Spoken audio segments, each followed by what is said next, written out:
कमाल ऐसन एहजे देखावल जाला, कमाल ऐसन एहजे देखावल जाला, एहजा दिन में जुगनू देखावल जाला। कमाल ही ऐसन एहजे देखावल जाला, एहजा दिन में जुगनू देखावल जाला। बिना दरिया के यहाँ झिझरी खेलावल जाला, बिना दरिया के यहाँ झिझरी खेलावल जाला।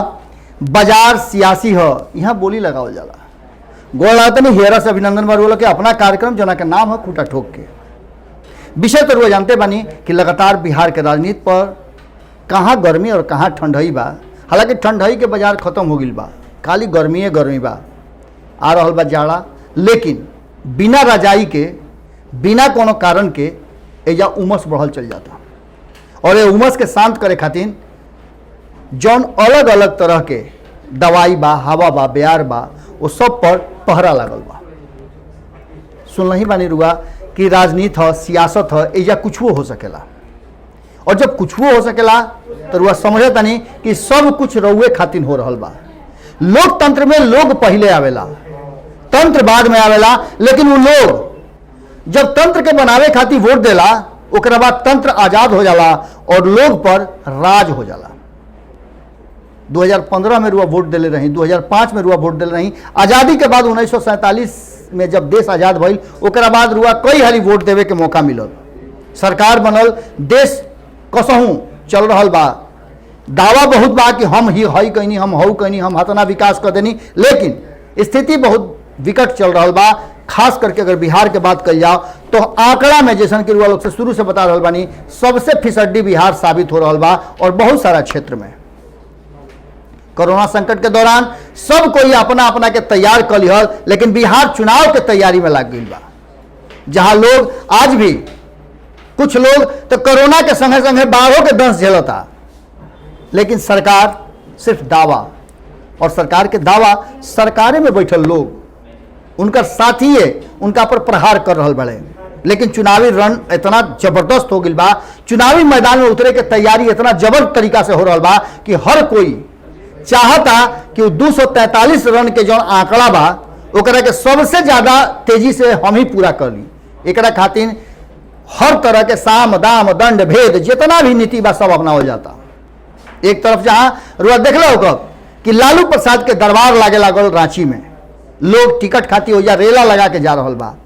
ओजो के सारा स्थिति रुआ पता बा। दोसर का अगर देख ली तो नीतीश कुमार के भी पंचरत्न पूरा दुकान सजा के बैठ गए बड़े, डिजिटल माध्यम से होके, चाहे डिजिटली गाड़ी सजा सजा के जगह जगह भेजे के बात होके। तीसरा तरफ देख ली कि 3 धारा पर बिहार के राजनीति टिकल बा, बीजेपी, आरजेडी और जेडीयू। ये 3 धारा पर हर धारा अपना तरफ मोड़े के तैयारी कर रहा बा।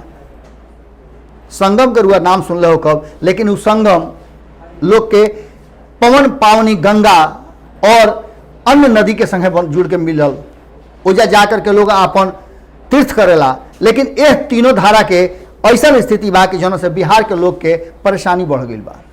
रुआ हाथ में खाली फिर मौका आयल बा एक बेहतर सरकार बनावे के। लेकिन इस सरकार बनी कैसे, एकरा पहले सबसे बड़ा चीज बा कि हर खेमा आपन आपन आंकड़ा अपना हिसाब से बनावे के तैयारी कर रहा बा। रुआ सोचले हो कि आखिर नीतीश कुमार के ऐसा का सूझल कि काहे खातिर वो जीतन राम मांझी के अपना खेमा में फिर उटिया के पुल्हा के बोला ले।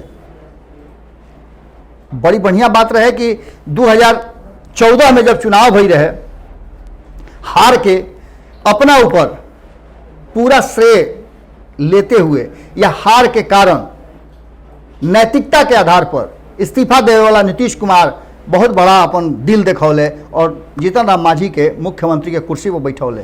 काकुल भइल रुआ सब जानता नहीं। लेकिन इतना सब भइला के बाद, नीतीश कुमार के फिर से एनडीए में गईला के बाद, जीतन राम मांझी कूद के भाग के जब बाहर अइले कि नीतीश कुमार के रहते एनडीए के स्थिति खराब हो गई, एनडीए में अब कुछ ना रह गई, फिर वह जीतन राम मांझी नीतीश कुमार के यहाँ काहे गईले और नीतीश कुमार के स्वीकार भी काहे कैले। एकरा पीछे बहुत बड़ा राज बा। लेकिन एकरो से बड़ा राज आरजेडी खेल रहा बा। आरजेडी सीधा कह दिले बा कि टिकट खातिर अगर हमरा के यहाँ आवे के बा तो तू ओ नहीं रह। अभी राज का हो सकेला इरुआ के बाद में बताई, लेकिन पहले जीतन राम मांझी और एनडीए के राज रुआ समझ ली। जीतन राम मांझी के ले आवे के पीछे सिर्फ उतने बात रहल हा कि चुनाव के बाद जो समीकरण बनी तौना में जीतन राम मांझी के फिट करे खातिर और जो सीट के बंटवारा हुई 243 सीट में 122 होखे या 121 होखे, यह बंटवारा हुई। मतलब 4 लोग में टिकट के बंटवारा जब हुई तो एक सीट के 19-20 हो सकेला। एक सीट के 19-20 में सबसे बड़ बात जौन बा वो ई बा कि नीतीश कुमार कमजोर पड़त रहे हा। अगर नीतीश कुमार के 101 सीट मिली, 101 सीट मिली या 105 सीट मिल जाई तो ओने के खेमा में सीट ज्यादा हो जाई। कारण कि एलजेपी के एक बेहतर विकल्प मिल गया रहा भारतीय जनता पार्टी, और भारतीय जनता पार्टी एलजेपी मिल करके यानी चिराग पासवान और मोदी मिल करके जौना तरीका के काम करी थे वो काम नजर आवे लगल हा।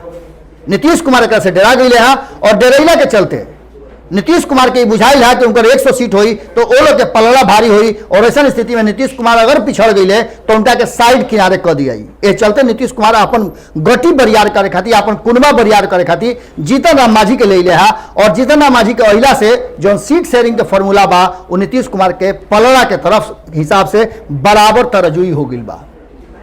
ये तो बात एने के भाई, और एकरा में बहुत बड़ा कारण हेतु बा नीतीश कुमार के रुआ सही ना छोड़ सकिले। नीतीश कुमार के रणनीति, उनका राजनीति बड़ी तेजी से चलेला। वो हे हाथ से जन कर तो हेहू हाथ के पता ना चलला। और सबसे बड़ा कारण रुआ के बता देनी कि 243 सीट में वो 122 सीट वाला जो आंकड़ा बा ओकरा बारे में तो रुआ सुन कब कि संपादक नमन मिश्रा जी खूब बढ़िया से ओकरा के उरच के एक बात रुआ लोग के समझैलन। लेकिन पंचनामा के बाद जब फूटा ठोक में हम आईनी तो एकरा में से और गूढ़ बात रुआ लोग के लेके सामने आईनी। कारण बा कि नीतीश कुमार तिलिस्म के समझ चुकल बाड़े।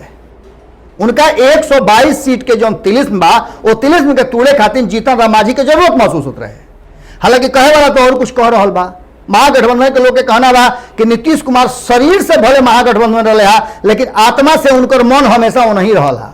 वो काम उन्हीं के करते रहे हा। जौना तरीका से महागठबंधन के हमेशा वो टारगेट कैले, ऐसे पता चलता कि जीतन राम मांझी हमेशा महागठबंधन के अहित कैले, और 2019 के हार जीत में भी उनकर बहुत बड़ा कारण हो सकेला। खैर अब तो जीतन राम मांझी वो खेमा में जा रहा बन, चल भी गईलन। लेकिन स्थिति एने अगर महागठबंधन के तरफ आई तो महागठबंधन में भी सेम वह चीज बा। कोनो सूरत में आरजेडी चाहता कि ओकरा हाथ में सत्ता के कुंजी होके या फिर विपक्ष में भी बैठे तो मजबूत रहे। अब पहले सत्ता में जाए के जो आंकड़ा बा फिर वह 122 वाला आंकड़ा बा। 122 सीट के जो तिलिस्म बा ओकरा के अपना खाता में रखल चाहता। कांग्रेस के लगे विकल्प कम बा।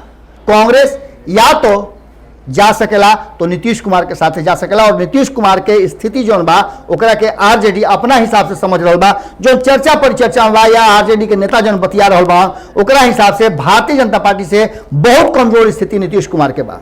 नीतीश कुमार के संगे 2-3 गो ऐसा बात बा जौना के लेकर के आम जनता में उनकर प्रति सोच जौन बा वो दूसरा तरीका के हो गई बा। एक तो 2015 में जौना तरीका से बिहार के जनता महागठबंधन के वोट देके 170 से ज्यादा सीट दिले रहे, नीतीश कुमार वो जनादेश के धत्ता बताते हुए फिर एनडीए में चल गई। एक खीस बा, कोरोना के खीस बा, बाढ़ के खीस बा, विकास के खीस बा, नल जल योजना के खीस बा। एक साथ साथ खीस एहू बात के बा कि नीतीश कुमार योजना ले आवता रहे कागज पर, लेकिन जमीन पर लोग के लगे नहीं पहुंचत। पढ़ाई के, दवाई के, रोजगार के, कमाई के, बूढ़ के, जवान के, सबके समस्या बा। किसान अलगे परेशान बढ़े, बुजुर्ग अलगे परेशान बढ़े, अस्पताल के स्थिति ठीक नहीं है, नदी नाला के स्थिति ठीक नहीं है, सिंचाई एक तरफ नहीं है हो, सुखाड़ हो जाता, दूसरा तरफ बाढ़ से लोग तबाह हो जाता। और ये सब में नीतीश कुमार 15 साल से फिर समय चाहता रहे। आखिर कितना समय चाहिए? दूसरा तरफ उन्हें वादा हो रहा बा कि हमरा के 60 महीना के समय दो। 60 महीना के समय तो 2014 में देश के लोग नरेंद्र मोदी के भी दे रहे। देश में का परिवर्तन हो गई, जीडीपी जो बा सबसे नीचे चल गई बा, माइनस में जा रहा बा। अब एक से बड़ बात का हो सकेला? खैर कोनो बात ना, कोरोना माई आई रही है ओकरा चलते हो सकेला कि जीडीपी गिर गई होके, इहो सब बात हो सकेला, कुछो कहल जा सकेला। कारण कि समझावही के बाद, जब झूठे बोले के बाद तो कुछो बोल ले के बाद, लेकिन सच्चाई के बात ही बा कि कहीं ना कहीं महागठबंधन और आरजेडी ये बात के सोच रहा बा कि कांग्रेस के साथ मिल करके सबसे ज्यादा सीट पर वो अपन कब्जा रखो। एकरा में हिंदुस्तानी आवाम पार्टी पहले ही अपन रास्ता झरेट के निकल गई। अब बाँच गए वाले 4 गो दल, और ये 4 गो दल में कैसे कैसे सामंजस्य से बैठी ओकरा पर बहुत ज़्यादा ध्यान बा। यही चलते अब की के चुनाव में एगो बात जरूर बा कि जे चुनाव लड़े वाला लोग बा ओकरा पर ई ना कह सकेले कि चुनाव लड़े खातिर उनका पक्का पक्का सब कुछ हो गई बा। धुकधुकी सबके मन में बा। अब ये धुकधुकी के शांत करे वाला कैसे शांत करी हैं ई वक्त बताई। लेकिन एगो बात रुआ से बताया तनी कि जो लगातार भारत लाइव विश्लेषण कर रहा बा, अलग अलग विधानसभा के संभावित बा, केकरा चुनाव लड़े के संभावना बा, उनमें से अब तक जो फीडबैक बा 90% से ज़्यादा लोग के स्वीकार्य बा, यानी लोग ओकरा के सराहता। आगे अलग अलग जगह से का फीडबैक आ रहा बा तो नहीं जानत, अलग अलग लोग का विश्लेषण कर रहा बा नहीं जानत, लेकिन भारत लाइव के विश्लेषण से लोग संतुष्ट बा। कई लोग के फोन आ रहा बा, लगातार बातचीत हो रहा बा। ये सब बात के बीच में जो धुकधुकी बा वो दोनों तरफ बा। अब के एकरा में आगे बढ़ी, के चेला बनी और के गुरु बनी। 2015 में चेला और गुरु दोनों एक संगे रहन, अब के दोनों अलग अलग बाड़े। अब देखे वाला बात हुई कि जे जीत गई वो गुरु आ जे हार गई वो चेला। रउआ नजर में के बा गुरु आ के बा चेला जरूर कमेंट बॉक्स में लिखल सब है, कारण कि लिखला के बाद फिर ओकरा पर शोध हुई, फिर ओकरा पर चर्चा हुई, फिर ओकरा पर बात हुई, और फिर यही खूटा पर भेंट हुई। कारण कि दोसर तो कोनो ठेहा बा ना जहाँ रुआ अपना घर लेखा, अपना बात लेखा, अपना आत्मा के हियरा के बात केहू बतियावे। कल भेंट करतनी, फिर गोड़ लागतनी। बढ़ाएं अपना कदम सक्सेस की ओर शिखर करियर इंस्टीट्यूट के साथ। शिखर करियर इंस्टीट्यूट पूर्वी भारत में एकमात्र कोचिंग संस्थान जो एक्सक्लूसिवली है मेडिकल एंट्रेंस एग्जाम के लिए।